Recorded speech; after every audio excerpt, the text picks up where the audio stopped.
members. This was a real chance for us to hear their views about pressing concerns and the priorities that they attach for the near term and for the longer term.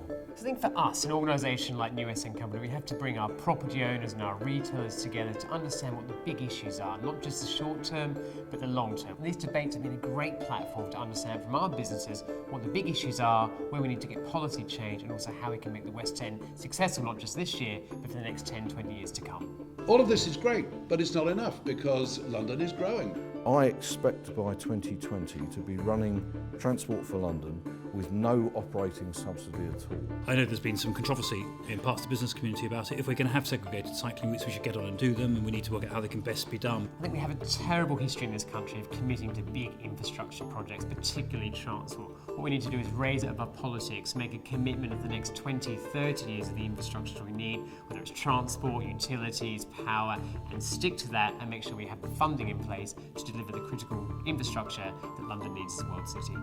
Does the West End need a distinct brand that actually should then compete with other brands around the world? On tourism, we know how important it is to our economy here, and we know how important it is to the UK. Over the last 20 years, the London brand has been transformed. Anything that you do has to be driven by that audience insights and that is responding to what the audience aspires to or desires. The big thing that came back, which was no surprise, is we have to create a place for people, and actually Crossrail is really going to be the catalyst for the first time in a long time in the West End that we're going to see quite significant change in the way people move around the area and some significant reductions in traffic.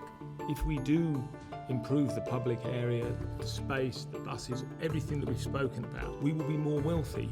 In a sense, Crossrail is going to be delivered through central London with very little uplift in development. Well, we've heard some very clear views about what's needed. More money spent here to fund better infrastructure, better environment, get rid of the buses and the other traffic out of Oxford Street. As an investor here, I think that businesses view the West End as a platform on which they invest, they build their companies. Everybody who's come here today will be aware of why transport infrastructure, roads, everything that's physical, the infrastructure matters in a city. So the big thing for us around international travellers is a decision on airport capacity. Whether it's Heathrow or Gatwick, what we need is to stick to a decision and make sure that we continue to compete globally by getting all our international shoppers here through very good airport capacity. It's something that if we don't address, we will go backwards. People have at least learned something through these and walked out with information and knowledge that they didn't have on the way in. This gives us a brilliant platform now to develop our own manifesto, our Charter for Growth that we'll be launching in the summer for the next mayor and also the new government that's just come in recently.